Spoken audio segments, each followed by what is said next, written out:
Bonjour à toutes et à tous et bienvenue sur ce 4e podcast proposé par Atos Médical. Je m'appelle Marion Ziegler et je suis au service des personnes laryngectomisées en tant qu'orthophoniste, de leurs aidants et de tout le corps médical et paramédical qui les accompagne. Ce 4e podcast est l'occasion d'aborder la communication de la personne laryngectomisée grâce à une prothèse externe que vous pouvez connaître sous le nom de laryngophone ou électrolarynx. En tant qu'orthophoniste, il est pertinent de maîtriser cet outil car c'est une solution de réhabilitation vocale que vous pouvez mettre en place en quelques séances avec votre patient. C'est un moyen de communication qui peut s'acquérir très rapidement.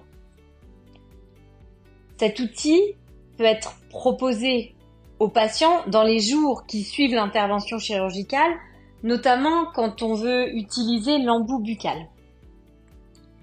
C'est un outil pratique et utile à différents moments de la vie de la personne laryngectomisée.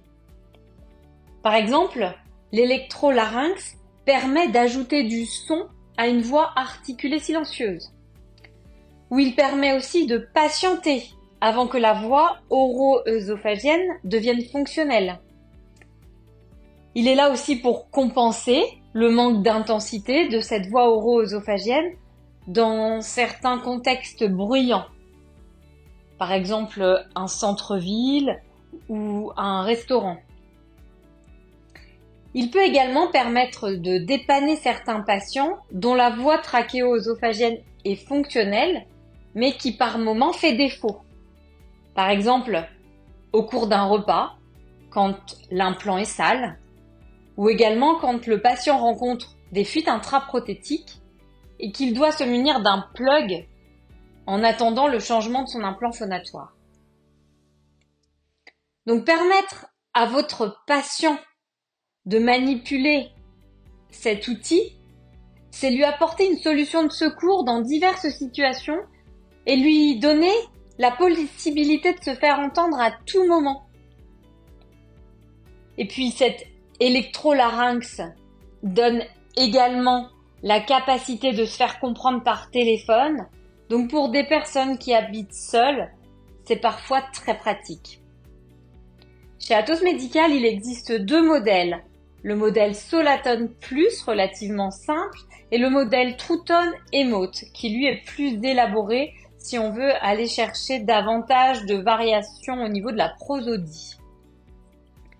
La mise en place du laryngophone chez une personne laryngectomisée sera d'autant plus fonctionnelle si elle est accompagnée par un professionnel de santé et en particulier un orthophoniste. Si cet accompagnement n'a pas lieu, il est rare que le patient trouve l'envie de s'y pencher seul. Ça sera pour lui pas très facile de trouver la volonté. L'orthophoniste a un rôle à jouer dans cet accompagnement, il saura trouver les bons mots pour motiver son patient. Malgré son apparence, ce laryngophone n'est pas un micro. Certains patients vont avoir le réflexe de le positionner devant la bouche. Donc c'est là aussi que le suivi orthophonique est pertinent et a toute sa place dans la mise en place de cet outil. L'orthophoniste guidera son patient dans une utilisation adéquate de cet électrolarynx.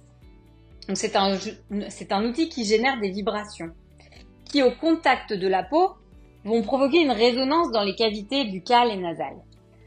Pour simplifier, c'est un appareil qui va permettre de sonoriser la voix articulée silencieuse. Ça vient un petit peu jouer le rôle des cordes vocales, avec moins de finesse dans la variation des harmoniques.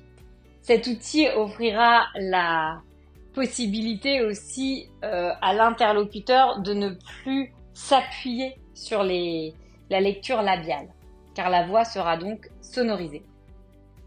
Et pour l'orthophoniste qui aide à la mise en place de cet outil, Il sera donc important de partir d'une voix articulée silencieuse de bonne qualité. Ce sera la base de travail. Donc, c'est-à-dire qu'il faudra avoir une voix qui mobilise efficacement l'air buccal, tout en contrôlant l'air pulmonaire, tout cela sur une articulation distincte et un débit maîtrisé.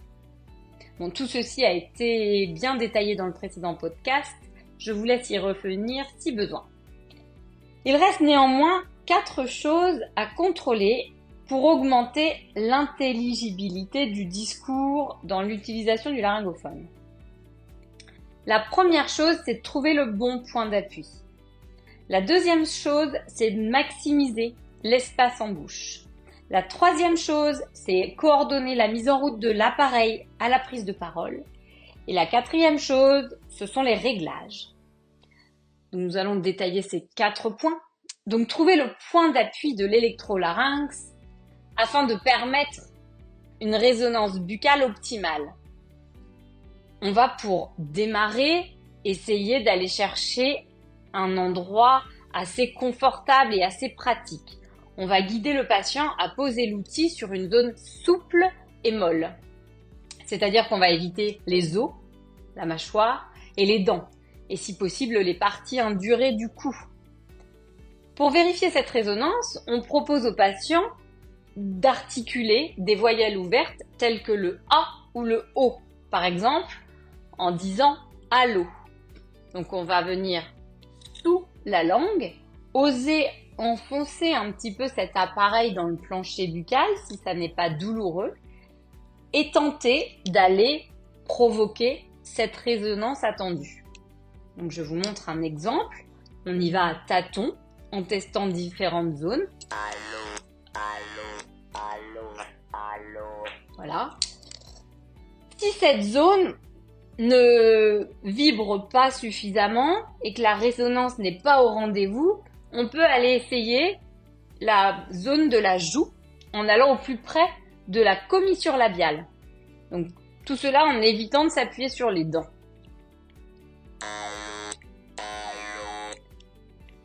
Voilà, on peut essayer à droite, à gauche. L'objectif, idéalement, c'est que votre patient prenne en main cet outil en utilisant sa main non dominante.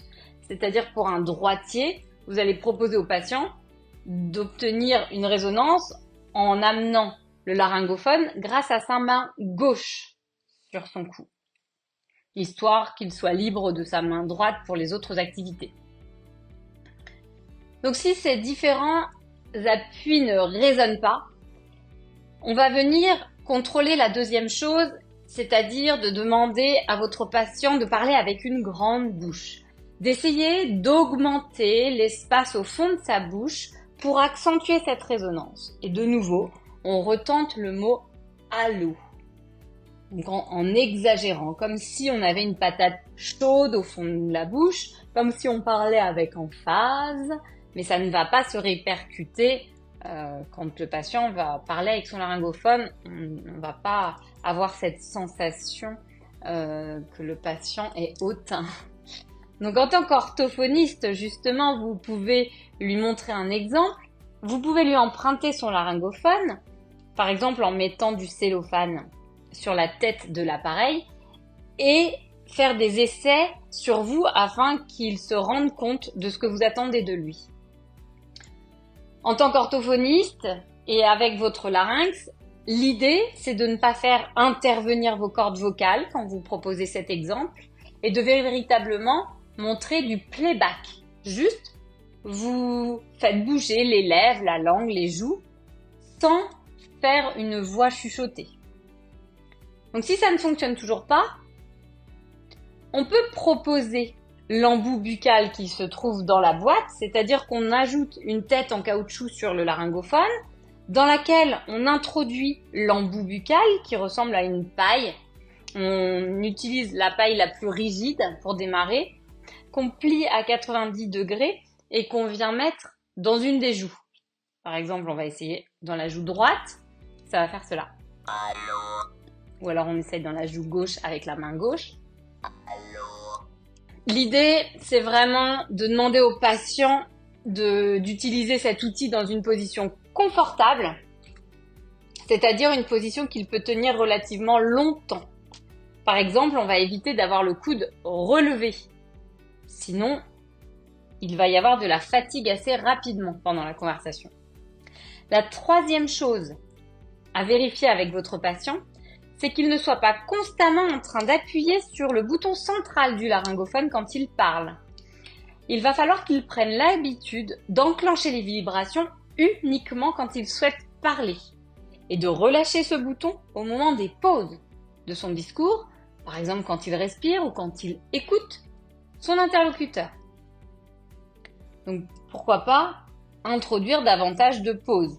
On peut s'entraîner sur des paragraphes de lecture en insistant sur les pauses. Et par exemple, quand on se présente, ça donne cela. Bonjour, je m'appelle Marion Ziegler. Je suis orthophoniste. Comment allez-vous?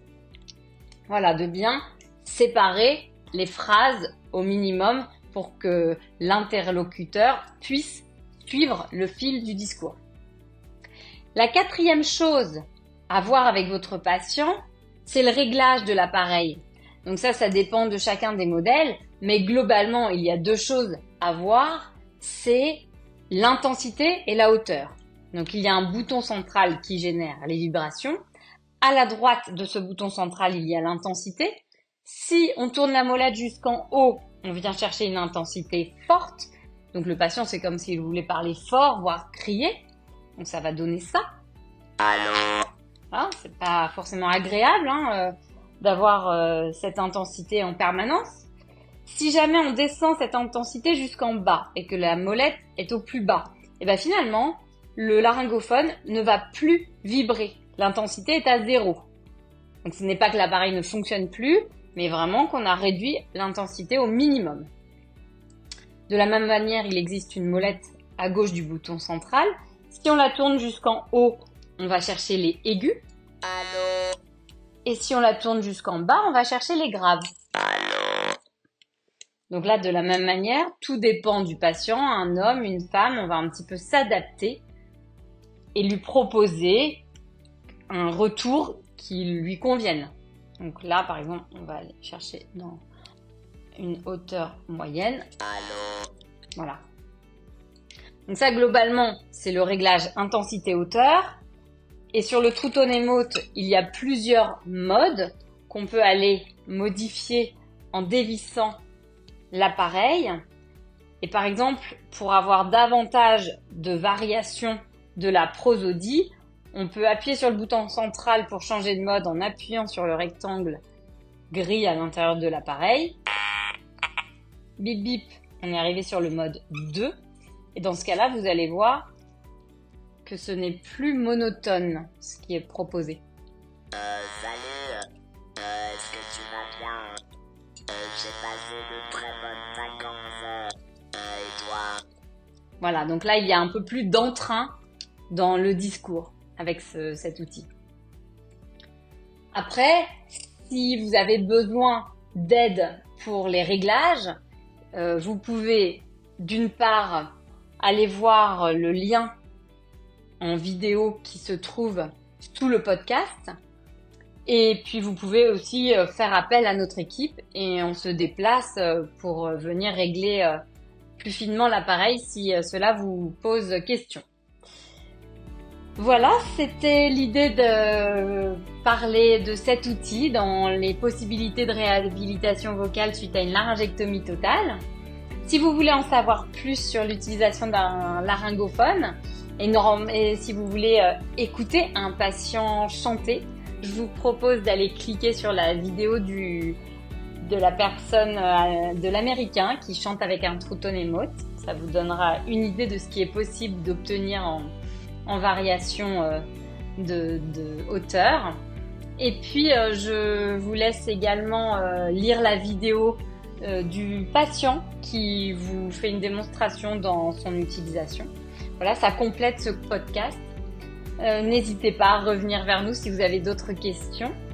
Et si vous êtes intéressé par la réhabilitation vocale en voix oro-œsophagienne, je vous propose d'aborder cela dans le podcast numéro 5. Je vous dis à très bientôt. Au revoir.